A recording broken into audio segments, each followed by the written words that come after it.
নাটোরের সিংড়ায় কবুতর চুরির সন্দেহে আকরাম হোসেন নামের এক তরুণকে পিটিয়ে হত্যার অভিযোগ উঠেছে। শুক্রবার বিকেলে সিংড়া উপজেলা স্বাস্থ্য কমপ্লেক্সে চিকিৎসাধীন অবস্থায় ওই তরুণের মৃত্যু হয়। আকরাম হোসেন সিংড়া পৌর শহরের পারসিংড়া মহল্লার মৃত ইউনুস আলীর ছেলে। সিংড়া থানা সূত্রে জানা যায়, তো আজকে 3:10 ঘটিকার সময় ওই নিয়ামুল সহ আরও দুজন ব্যক্তি, তারই হচ্ছে আত্মীয় স্বজন হবে, তাকে আর কি উদ্ধার করে নিয়ে আসলে আমাদের থানায় নিয়ে আসে। তো তার অবস্থা দেখি যে আসলে খুব ক্রিটিক্যাল, মানে গুরুতর, তাকে নাকি কি যেন মারছে। তো যাই হোক, তাকে পরামর্শ প্রদান করা হয়।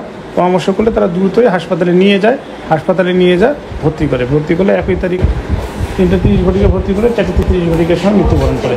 প্রাথমিকভাবে জানা যাচ্ছে যে এই ভিকটিম যে ডিজিজটা, সে মারা যে গেছে, সে কবিতর চুরি করছিল মর্মে আমরা জানতে পেরেছি।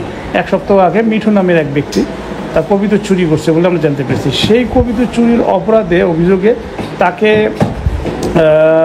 মানে আটক করে, তাকে মারপিট করে বাড়ির পাশে আজকে ফেলে রেখে গেলে এই যে দুজন উদ্ধার করে হাসপাতালে নিয়ে গেল, তারা মূলত ফেলে যাওয়ার পর তাকে উদ্ধার করেই হাসপাতালে নিয়ে যায়।